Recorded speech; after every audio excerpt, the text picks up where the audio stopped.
Good evening, everyone. Hello. Please take your seats. I need my school marm voice, but I was never really a school marm. Hello. Hi, I'm Maeve Clark, and I'm the coordinator of adult services here at the Iowa City Public Library. Thank you very much for coming out. What a lovely crowd we have. This is obviously a topic of a lot of interest in Iowa City, and it's part of Weber Days. And I think probably most of you know who Irving Weber is, but in case you don't, you're going to learn again. And every time you come to the library during the month of May, you'll learn more or the same thing about Weber until you'll be able to repeat this with me.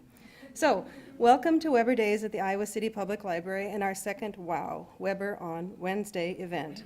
During the month of May, the library celebrates not only National Historic Preservation Month and local history, but also local historian Irving B. Weber. Who knows where the Weber statue is?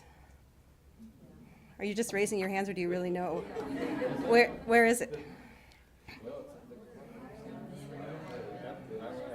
So for the people listening at home, what they're saying is it's at the corner of Iowa and Lynn. Very good. Too bad I'm not giving out prizes. Irving B. Weber lived his entire life, nearly all of the 20th century, in Iowa City. His family roots reached deep into early Iowa City. His maternal grandparents settled in Iowa City in 1839. His paternal grandparents came in 1857. Irving was born in 1900, the beginning of a new century. He went to Iowa City Public Schools and graduated from the University of Iowa in 1922. He is remembered for many things. University of Iowa's first All-American swimmer, founder of Quality Check Dairies, serving as its president until his retirement in 1966. He was active in Iowa City Host Noon Lions Club, and today I got to speak to them all about our digital history project, and that was really fun. In fact, I brought a roll of microfilm that the Lions had helped us purchase, and it was from the first newspaper in Iowa City, and it dated back to 1841, and it had a little sticker on it that said, "Thanks to Irving B. Weber." So the circle just goes around and around. So, in 1944, Irving B. Weber Elementary School was named in his honor. But we may most remember Irving for the over 800 articles he wrote for the Iowa City Press-Citizen starting in 1973. Irving's view of history was not one of dull retelling of facts and names. Sorry if you're a historian out there. But he shared the story of what it was like to grow up in Iowa City. The best places to buy penny candy, the joys of cooling off at Melrose Lake in the summer, sledding parties on closed-off streets. He recorded for future generations the story of Iowa City, as no one else could.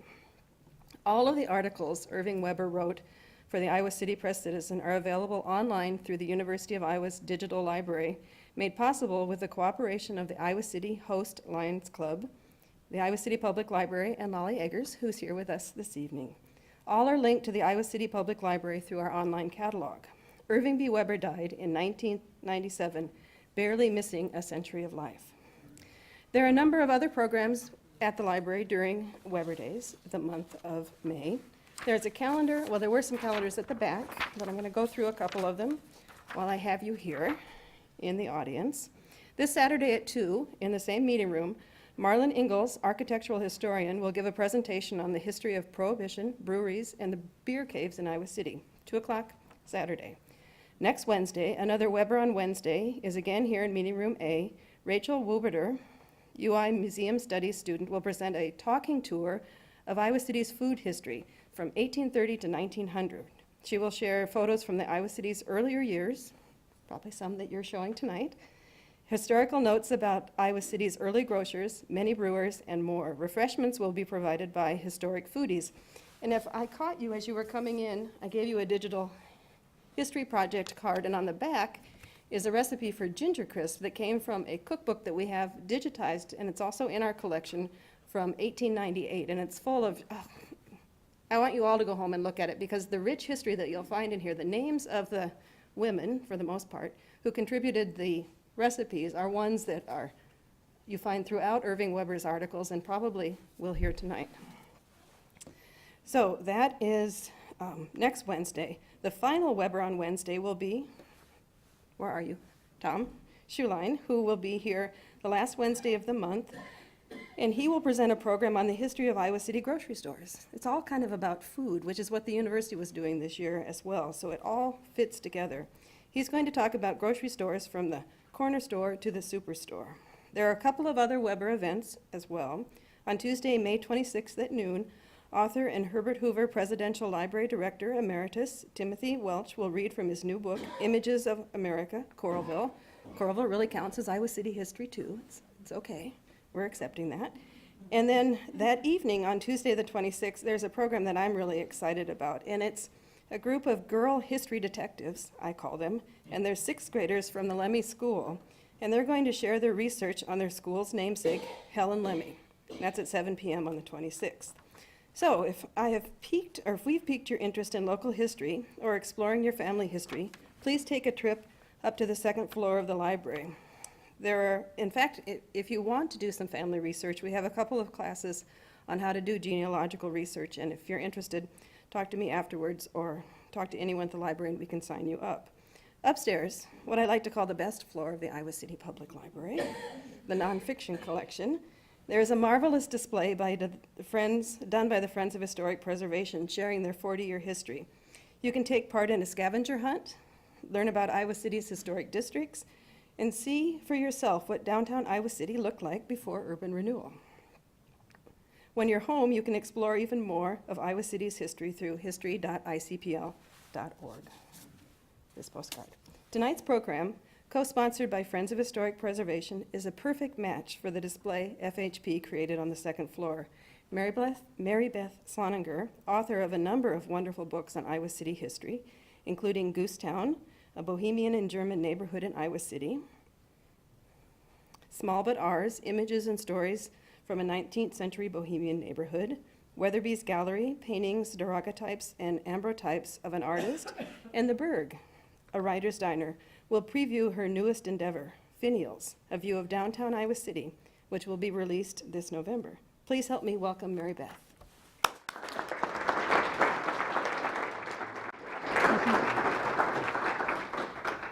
Thanks very much for coming. Can you hear me? I just wanted to check that. Okay. Yeah, good. Yes, I was asked to talk about the book that I've been working on, Finials. And I thought I'd give you a little overview about how it came about.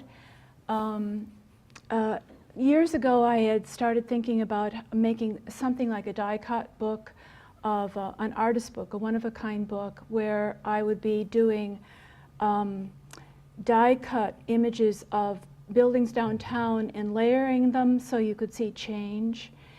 And I decided that that was probably going to be too expensive to ever produce, so I gave up the idea of it.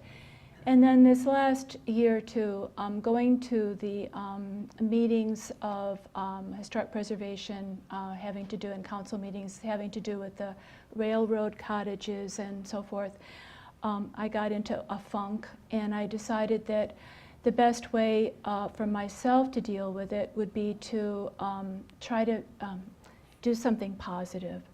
And so that's when this book started happening in my mind. I started researching it. Unfortunately, if you're online very much, you're going to see a lot of these images. I wish I could have protected them and not had you ever seen them, and this would be a first time, but probably most of them you've seen over and over again. The pool of images is fairly small, and we all have dipped into it. And I'm just hoping that there are a few in here that you haven't seen that have a bit of freshness about them. So sorry for that. My idea was to gather as many images of downtown and put them in one spot, and what I call kind of weaving the images together, and I'll try to show you how I worked at that, so that it's there for a reference at some point in the future. The images will all be assembled. And I'll show you the structure of the book in just a minute. Okay, so this is the cover, and it features the Lewis grocery store on Clinton Street. And I love the picture, but I'm especially devoted to it because on the side over here is a staircase, and that would have led up to the Weatherby Gallery. So it has kind of a special reverberation for me. The back of the book is a contemporary window, and that's the Art Mission, a beautiful window. And it kind of tells the purpose of the book. Okay, this is the title page, Finials. I can't really read it on the screen, but it introduces the idea that there are going to be guest essays by people that are writing for it. So that part really will be new and distinctive to this book.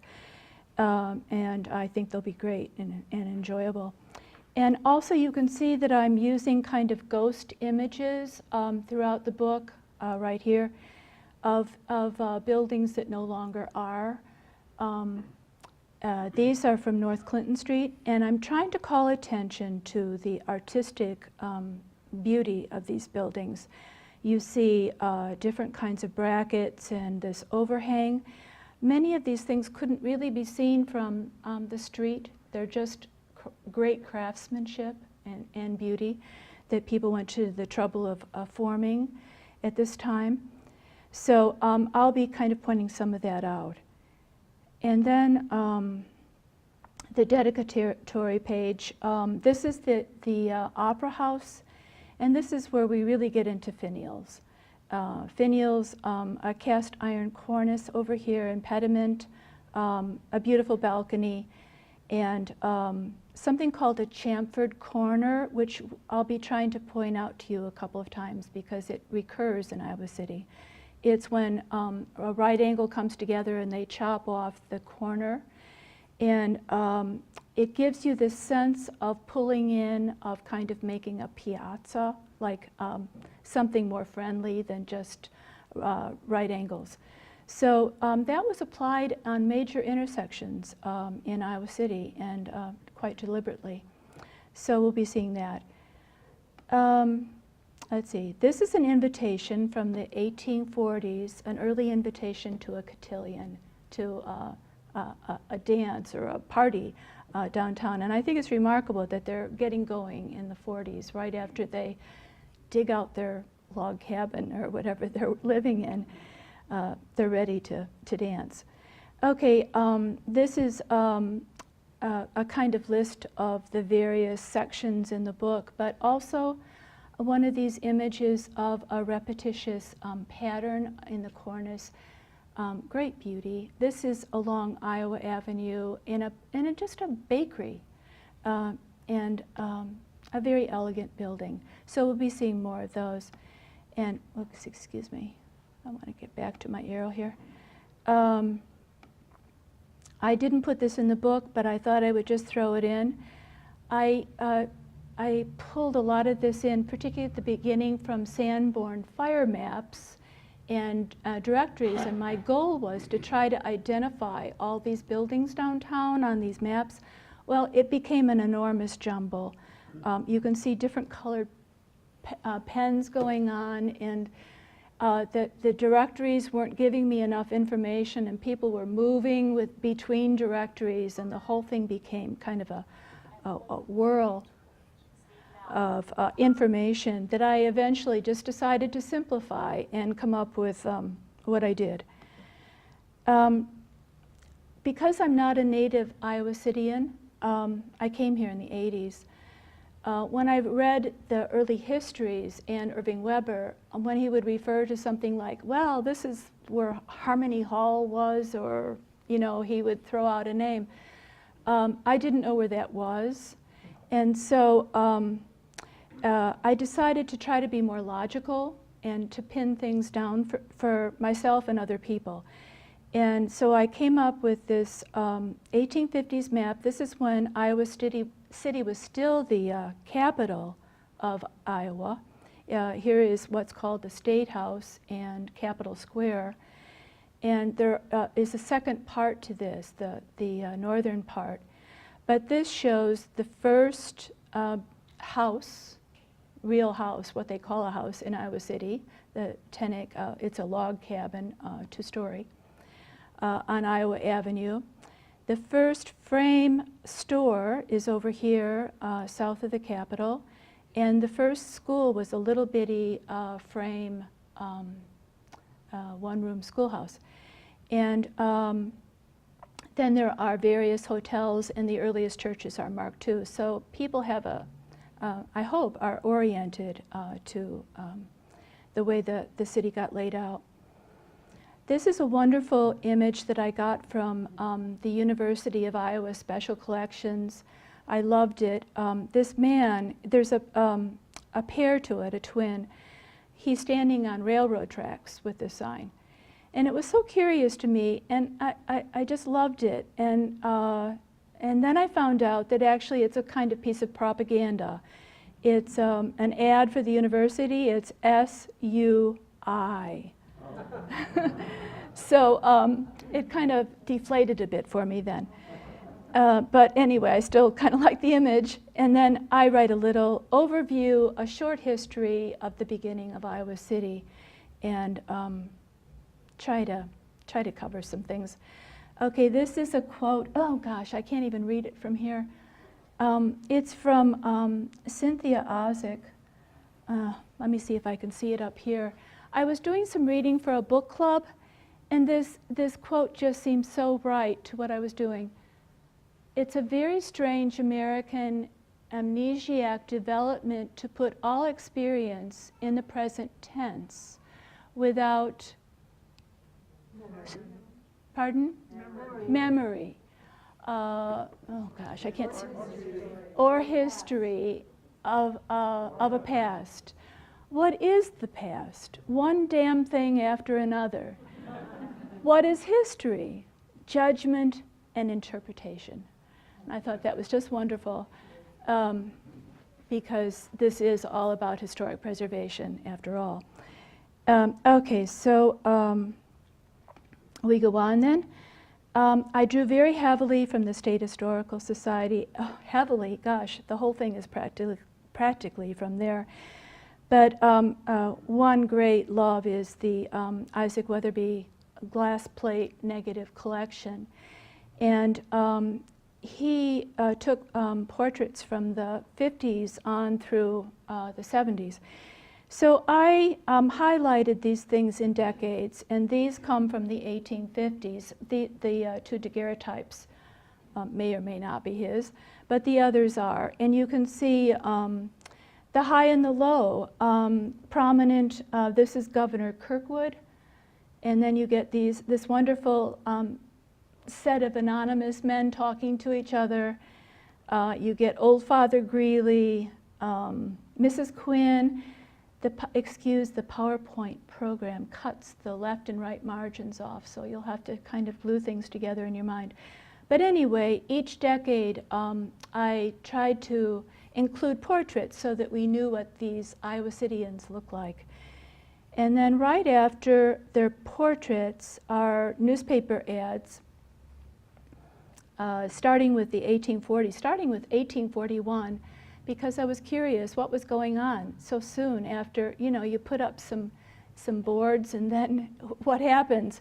Well, all sorts of weird things are happening. You've got bookbinders already, and people that are making marble cane heads, and you've got hotels and oysters, and somebody making eyeglasses here, and it's just very curious to take a look at how quickly what we know as civilization gets off the ground in this era.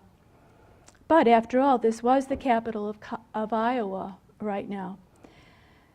So then I started Clinton Street, absolutely the major street, called Commercial Row at this time. And a little bit north, and the structure of the book is, it starts at Clinton, Dubuque, Lynn, and I go down the east side, down to Burlington, and then come back up the west side, so that you are kind of positioned. And then started Iowa, Washington, College, and the same. But it starts on the north side and then wraps around the south side, so that there is a progression. And at first, I have included a few more slides of Clinton than just to give you a sense of this kind of weaving. This is the corner of Jefferson and Clinton.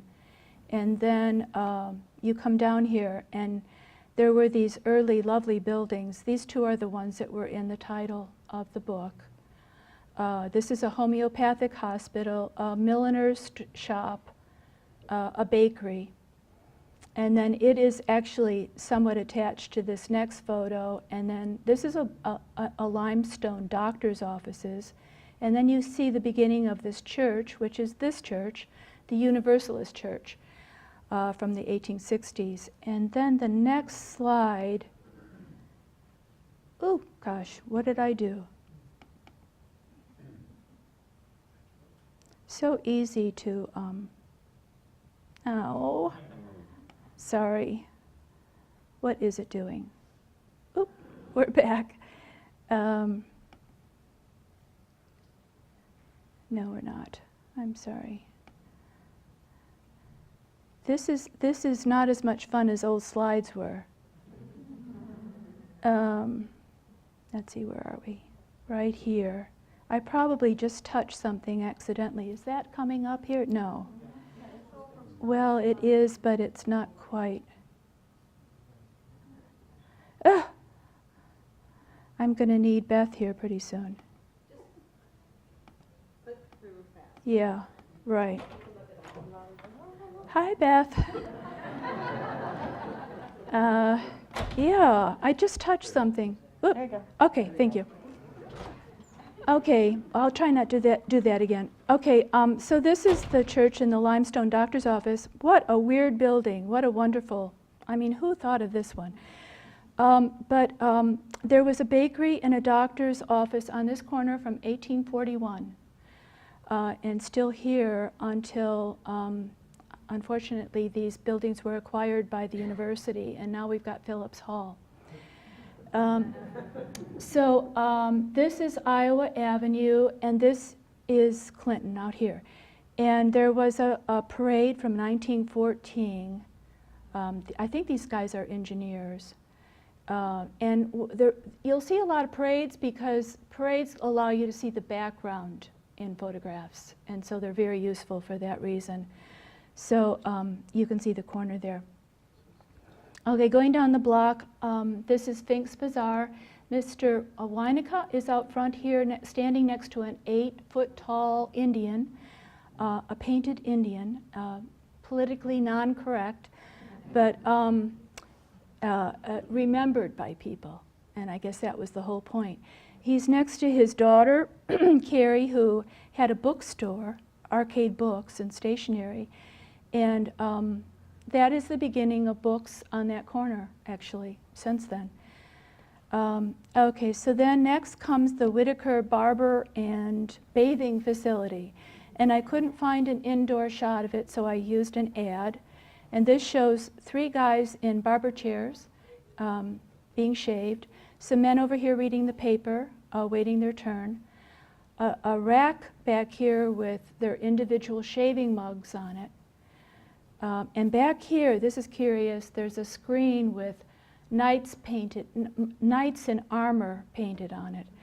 And I suspect that's the bathing part back here. But anyway, so that's the barber shop. And then next door was Mr. Rosencrantz's.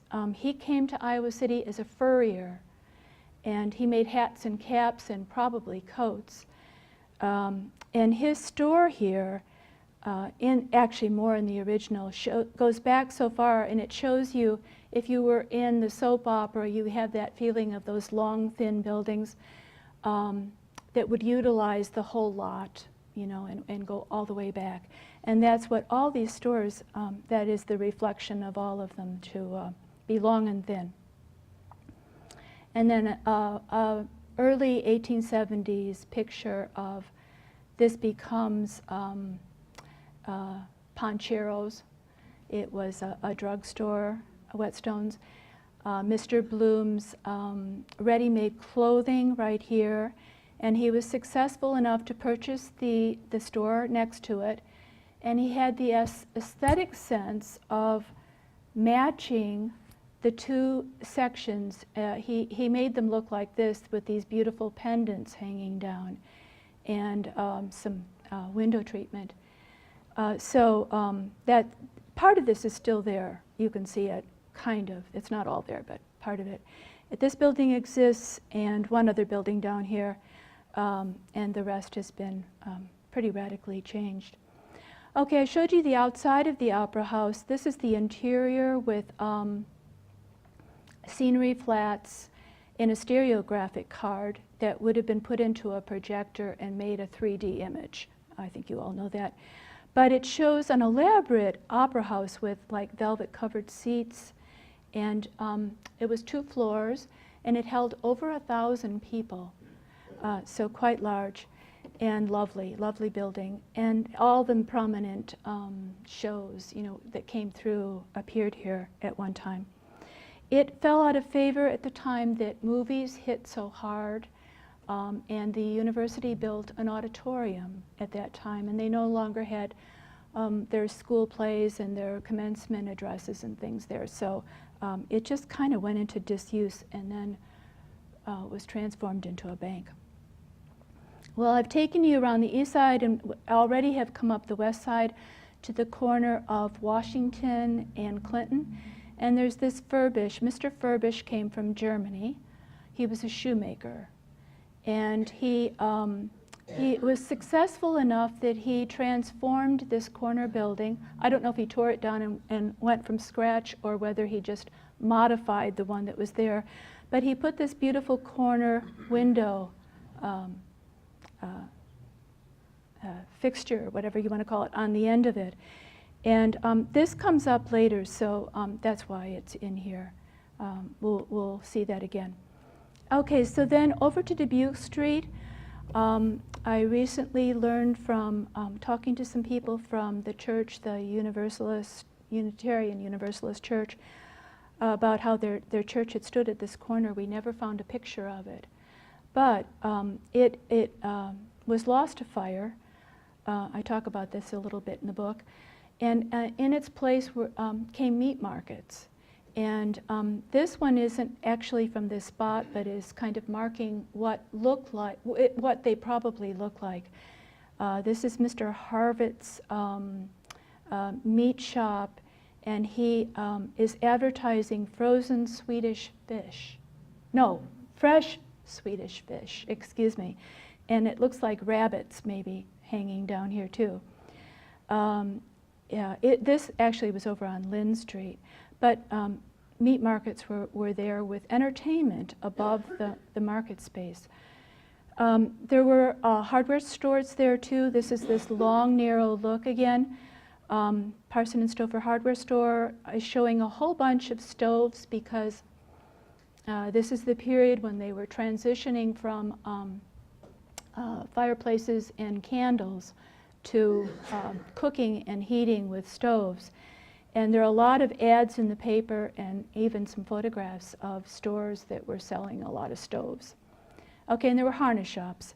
The Free Off harness shop was there near the corner. And they had a, oh, I forgot to tell you, Mr. Rosenkrantz, the furrier, he had a big black bear out in front. And a stuffed bear. And according to Irving Weber, it disappeared during Iowa football games. and it came back again, apparently. Although I never found a photograph of it, unfortunately. Maybe somebody has one, I'd love to see it. Okay, but here we are, right nearby. Here's a horse. I don't think a real horse, but it was used for measuring belts and harnesses and bridles, I think. Okay, we're down to the corner, the southeast corner of Washington and Dubuque, to this beautiful building. I hope to redo this photograph. It's not as clear as it should be, but this is in the State Historical Society, the Powell Block. And it's from before 1850, it's before 1860 because this combination, this partnership dissolved in 1860. And it's an ambrotype, which means that you could make paper photographs from it, but because it's in this beautiful little case, this little velvet case, it is probably a unique image, a one-of-a-kind image. And it had a lot of hardware stores in it over time, and it had this wonderful overhang here with brackets, and beautiful features over the window, and had survived in the 1920s as this bank, still beautifully maintained. And then something happens. This is 1970. It has been stripped bare and slated for demolition. And it was called, in the commercial magazine, it was called one of the most historic commercial buildings in Iowa City. Okay, so we go down a little further down the block, and this is a Nickelodeon, and this is what wiped out the Opera House. They were from the period of 1905 to 1915, and for 5 cents, you got into a vacant storefront, no overhead, no frills, no aesthetics. You sat on hard wooden benches or hard chairs, and there was a loop, a continuous loop going, usually. You go in when you could. And adults went in as well. I mean, it was really a fad. So this one, I think, might be the first one in Iowa City. It's called the Bijou. And it's showing J something Ellis and what is it, Cowboys Reunion. And I looked them both up on the Internet movie database and couldn't find either one. So I don't know, they might be lost.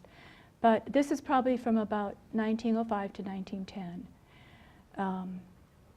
And they were called nickel-dums in Iowa City. I don't know if that was universal, but that's what, I interviewed some elderly women who had gone to them and called them nickel-dums, and one of them had played during the silent movies, and she had a score where she, you know, when the action increased, she had certain music that she had to play, and then during the rest of the time she just improvised. So that was her experience. Okay, now we go down to the corner of a college, northeast corner of College and Dubuque, and this is the John Koza Meat Market. And it has beautiful, beautiful finials and cast iron pediment and a cast iron entryway with columns and over the windows. And here's another chamfered entryway. And the door was always open. When the store was open, the door was open, even in the dead of winter, because it preserved the meat. And here they all are out in front. I'm hoping I can include a blow-up of these guys. This wonderful man over here with the apron wearing a top hat. And then there's a guy over here with a slouchy hat. It's really fun to see these Iowa Cityans from this period. This is a panorama, and this is the Mendenhall Block, which is also from the 1850s, a dry goods store. This is the Eureka Block, a beautiful, beautiful building, I think with the Opera House, the second most beautiful building aside from Old Capitol, of course. We'll see that in just a second. And then you wrap around, this is Dubuque Street and College.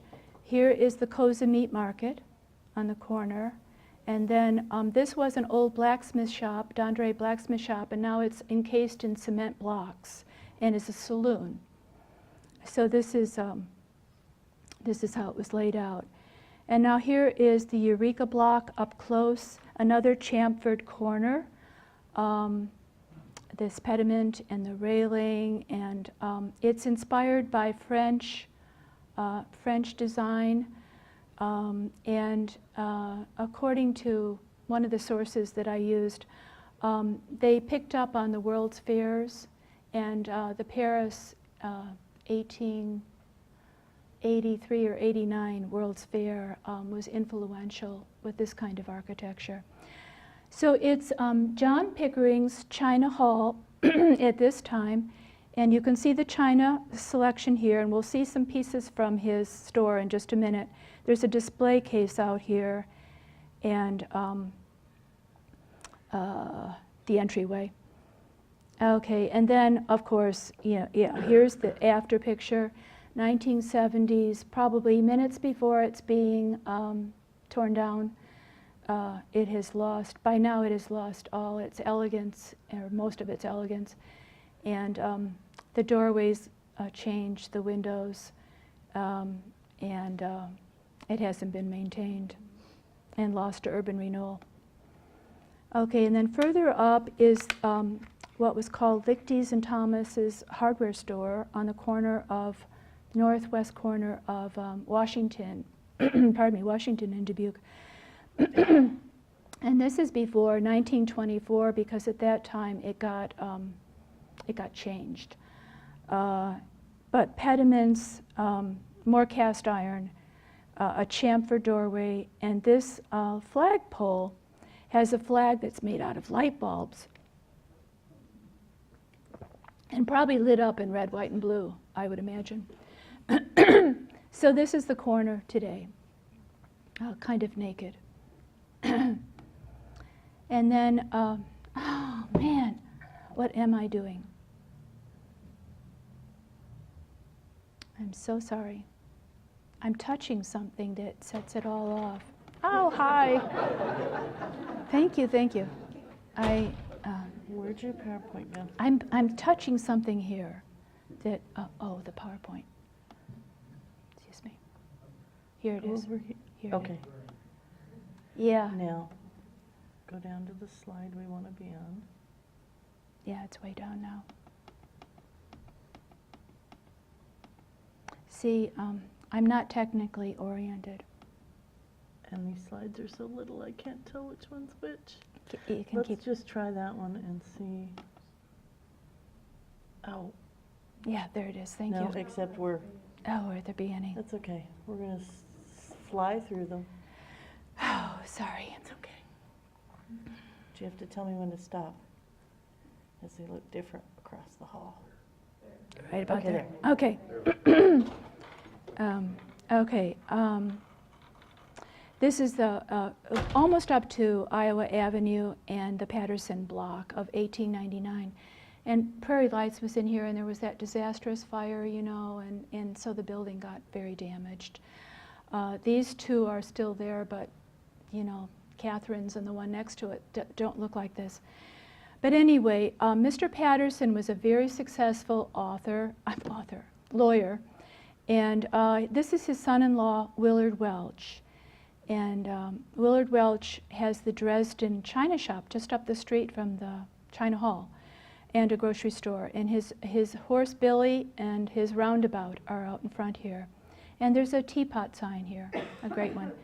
Okay, so then there's some collectors that collect these souvenir plates from Iowa City from the Dresden and China Hall, which are marked on the back. And so there are a couple pages of them. One side is all churches, and this side is Old Capitol and some university buildings. And it says they were made in Germany, but they're printed from China Hall or the Dresden on the back. So I have some things that break up the text a bit, spires and towers. Can you imagine looking up and seeing some of these wonderful things going on? Here's the Universalist Church, Close Hall, City Hall, spectacular buildings. I'm intrigued by interiors. There's some earlier ones, and then these from the 1930s and 40s. This is a hardware store with the latest in a washing machine and wringer from the 40s. Some plumbing, Stroob's women's department. And now we're over to Iowa Avenue. And these buildings are particular favorites. There is a set of them. And I have to think that people were, the people that put these buildings up were taking special care to beautify Iowa Avenue at perhaps a cost to them, an extra cost. There's the repetitious pattern across here, very much patterning, finials and bow window, more decorative elements here. They just are a source of pride, a sense of pride of the avenue. And you'll see some others that don't match but complement these. This one's two doors down. This is the one I showed you earlier, Victor's Bakery with its running patterning. And it's actually this little store right back here, which we'll see in front of Close Hall. Here it is, a little bakery store. And Close Hall was extraordinary, and I so wish it were still with us. Believe it or not, its designer was the chair of the engineering department. And he must have liked medieval French architecture, because he's got a turret, a French turret, Norman turret it's called, and high gables like the medieval period, and these rounded corners, and these squat pillars. Well, it was a gift of $10,000 by Mrs. Close, which didn't cover the whole cost of the building, but definitely got it going. And the request was for a YWYMCA for the students. And this had a chamber music department, a reading room, other meeting rooms, and so kind of a catch-all for students. And in the 1940s, it caught on fire, the top portion of it did, and instead of patching it or repairing it, they cut it off right here. And if you can imagine this little squat building with these columns, it had to have looked very strange. Maybe some of you saw it. Anyway, in the 60s, it was torn down, unfortunately. And it would have added a lot of uniqueness to Iowa Avenue if it had survived. Okay, so we're coming around the south part. Here's the Christian church and a couple of elegant buildings we'll see up close here. All of you know this image, I'm sure. The COD steam laundry with the library up above it, which must have played havoc with the books, that's all I can say.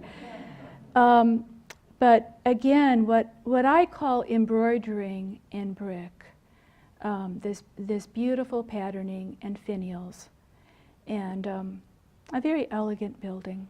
Wish it were still there. Well, it is still there, excuse me. It's still there, but it looks like this. This is in the 60s. It's been stripped of its architectural dignity. And a little further west is this, another Patterson building. Now this is just an ordinary billiard hall, bowling alley, and barber shop. Mr. Patterson put up, but it has finials, and it has this wooden pediment that's patterned, and cornice, and bow windows, and you know, just a lovely building. Right next door is, it says Weber's Blacksmith, Irving Weber's father's and grandfather's shop, blacksmith shop. And it survived, it's still there in some form. In the 1920s, it got encased in cement block, and it became the Hamburg Inn, the first one. And then today, well, it's incorporated into Joe's Place right over here now. And this is what this building looks like, or sort of like that today, without the bow window. Okay, so then I drift off into Art Deco. The beautiful ebony and shiny ebony and chrome entryway to Hans Jewelry, and some other equally elegant buildings. This is from the deepest part of the Depression, 1932. Bremer's men's store is suggesting a trip on United Airlines to Los Angeles to see the Olympics. So I don't know who got there, but, and this is a wonderful newsstand. The Falcon Strikes is, I don't know whether it's a radio or movie or what, but the headline is Roosevelt losing his grip, it says. Oh, please don't go crazy. Oh, is that, no.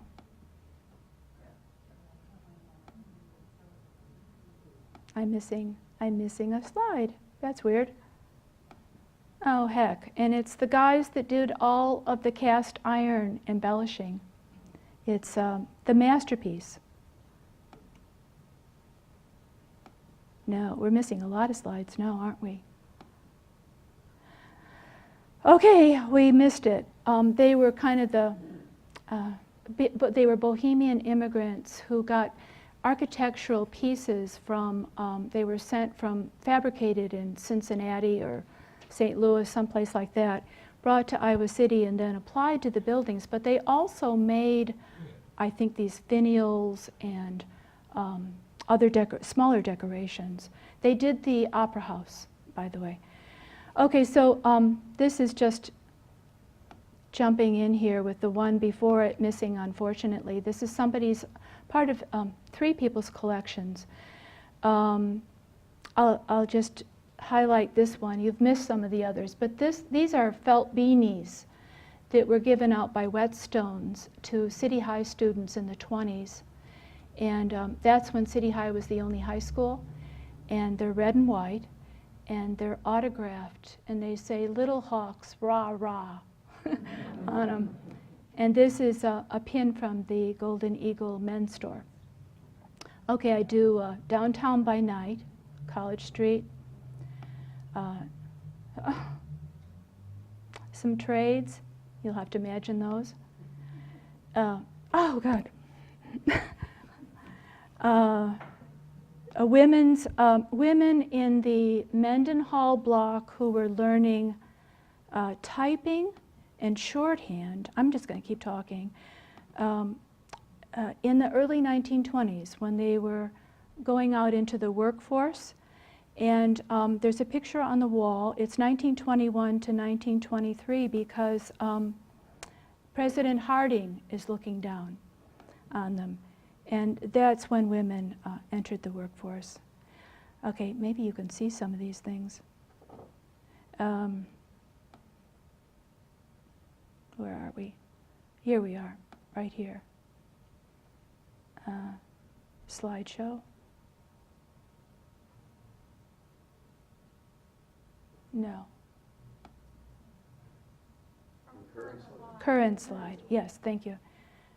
Okay, so here they are, up in the Elizabeth Irish Business College that she taught there.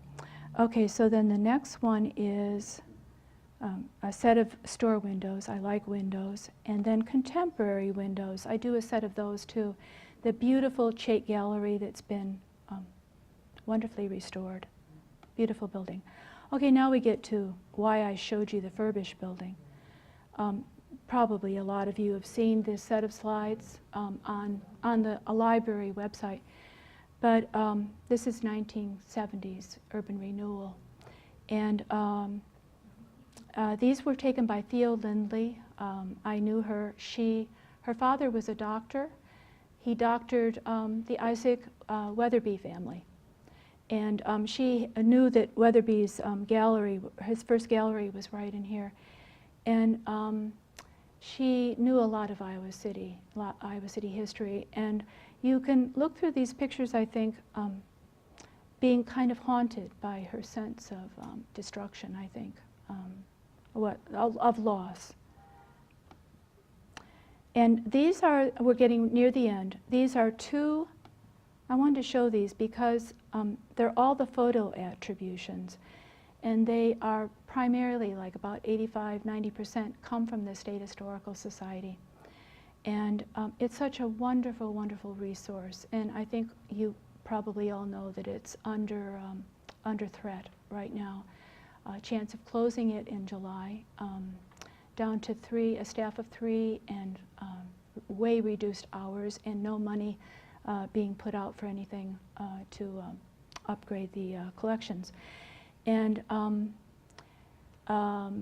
it's a huge concern because all of these hundreds of thousands of photographs and diaries and scrapbooks and all the things about Iowa City, including the earliest photographs of Iowa City, are threatened with no longer being here or available to us for restoration purposes, for research, and so forth.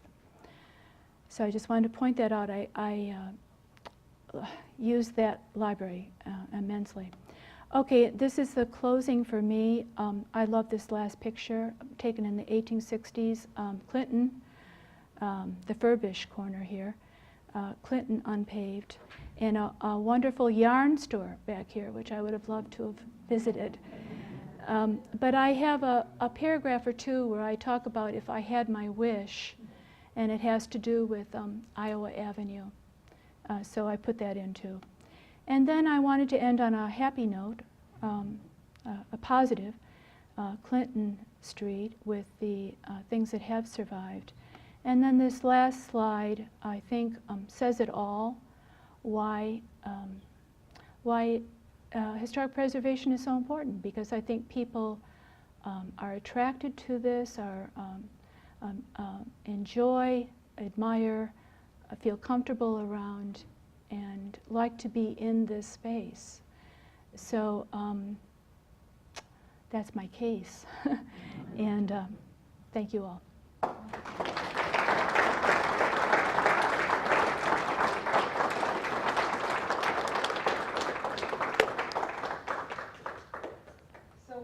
I'm sure people have questions for Marybeth, but I'll start out with the first one. And we are live on Library Channel 20, and this program will be replayed, and we'll also stream it from the library. So if you want to share the program with other people, we'd be glad to have you do that. In fact, we might have you put your other slides in so that we have it sorry, I don't know complete, what so went we wrong. can see them Yeah. a little bit better. But I'll start out with the questions. And when is your book going to be available? Yeah, I forgot to say that, I'm sorry.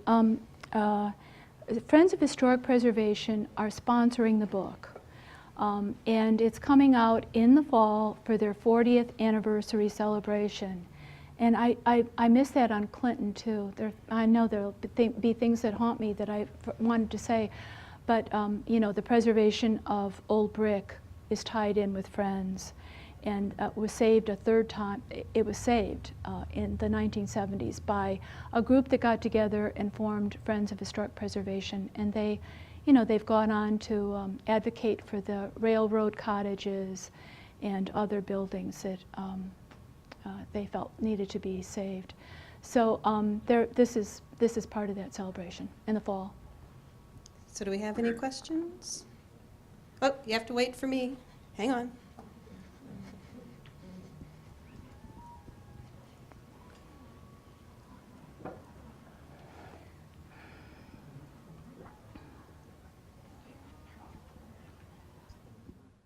My question is, I like Urban River. Are you going to anybody in city to take his legacy because we have not for that, we have younger people, Younger and people? Any person going to devote any time to Urban River or pick up where he left off? Yeah, well, I hope somebody does take up where he left off. As I said, I'm not a native of Iowa City, and I came here in the 80s. He's such an important link. You read the early histories of Johnson County, you know, you grind all that stuff through, read it, and then there's nothing, you know. So Irving Weber is the link, that big space that most of us don't know. He tells us about that. And I did draw, the big black bear came from Irving, so yeah, I drew on Irving. And I hope somebody does write local history. I think some people are here tonight. I think Irving liked animals a lot. They feature highly in lots and lots of his columns, horses and bears and other assorted animals. Yeah. Do we have more questions for Marybeth? Oh, I wore you all out. Yeah, at the Sheraton over here downstairs, there's a black and white picture on the wall. I'm assuming it's still there. But does anybody know what year that was? To me, it looks like a vantage point looking down Washington Street from Clinton.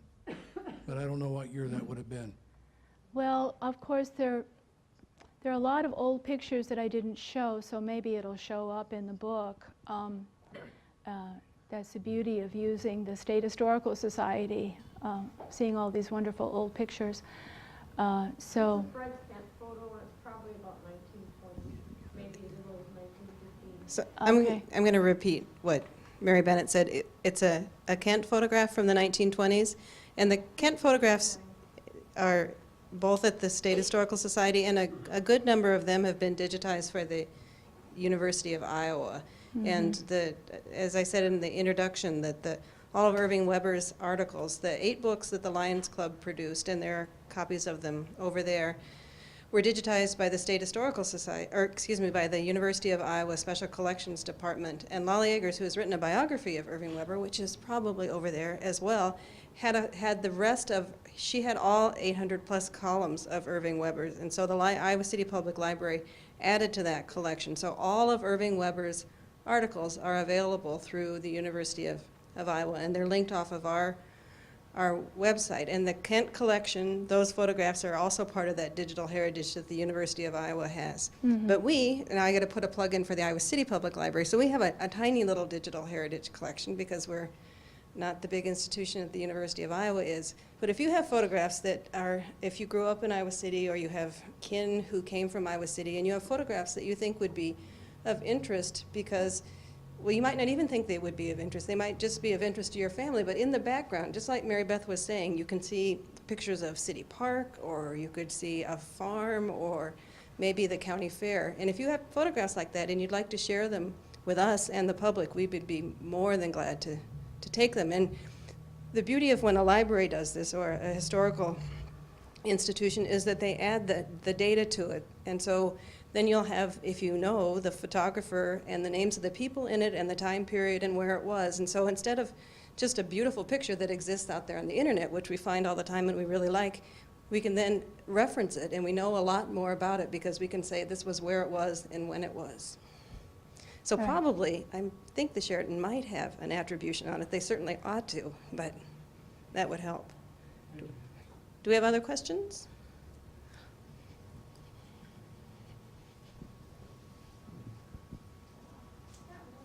Not really a question, it's a comment that there are 10 Irving Weber books, a total of 10. And they went out of print, and it would be lovely to be able to have them back in print, because that really would carry on everything. And I loved his columns too.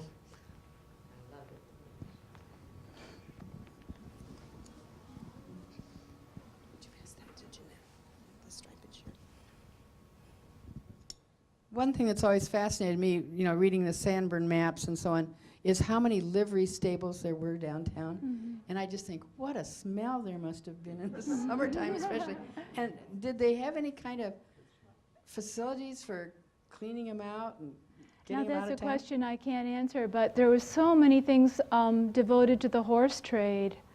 That was a major item for men, a job description. I was just doing research recently on Foster Road and why Foster Road is named Foster Road, and I came upon an article in Leading Events in Johnson County, and it was about when, after the 4th vote, they finally made everyone pen in their hogs, cattle, chicken, and goats because hogs ran free. In fact, Lala, you probably wrote, did the library come about?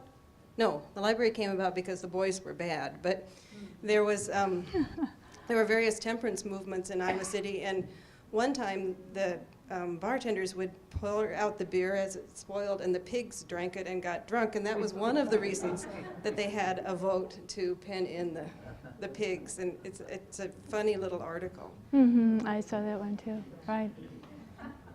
Any other? Oh.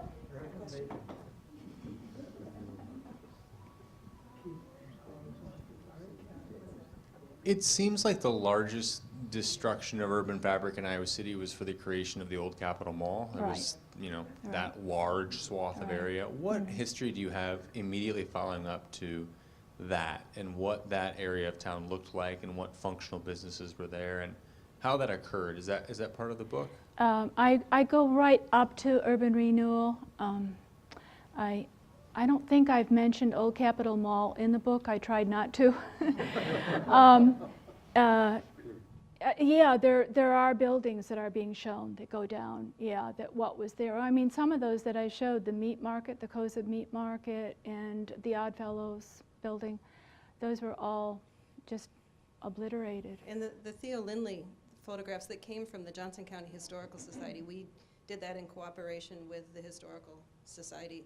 Those are probably the best photographic documentation, don't you think, of the Yeah. urban renewal Well, period? there are 3 sets, and I talk about that in the book. There are 3 women that documented downtown before the buildings were destroyed, and Mary knows about that. They're in the State Historical Society collection. We also have, as does the University of Iowa, we shared the scanning of all of the plans, what do you call those, Jim? The plans that the city had for their long-range plans, and part of those have to do with urban renewal. And we have a fairly extensive clippings filing that I think we're going to add to that, because the issue is obviously never going to go away, and it's a continuing one. So we've got the documents that talked about the plans for urban renewal, and they weren't all successful. It took a long, long time for those buildings to be raised. Somebody probably ought to write a book about that. Yeah, You know, it's a good idea. How did it come about? Who made the decisions to do this? You know, Tom, do you have a question? there's one over here. I think you might all enjoy my friend Rich Green's reference. It's not urban renewal, it's urban removal. Yeah. You might appreciate that. Yeah. Do we have another question? I'll send it to you, Tom, and then to You to might Jim. be able to just shout out, I don't know. This is just a comment. I was interested to see that big yarn sign. Yeah. And one of the things I learned several years ago in going on an architectural tour of the downtown with a local architect was that initially people walked or rode horses, and the signs on the stores were very small. And as the automobile came in and people traveled faster, the signs got bigger. So I was just curious to see that large, Yeah, but sign. There were big signs on some of the early buildings. Maybe those that couldn't read as well, I don't know. I wasn't here when the urban renewal buildings were torn down, but I was actually a student of landscape architecture and urban planning at the time. And I remember when I came to Iowa City in 77, I think, I think the buildings had all been down. And there were cases where urban planning had happened, the buildings had been built and already torn down because they were so bad in some large cities in the length of time that it took Iowa City to go through the process, because there were many sales and court cases about how it was sold and it was resold. And so Iowa City, I think, may have taken the longest time in coming up with, and may have been spared some really, really miserable buildings. Jim, did you have a question?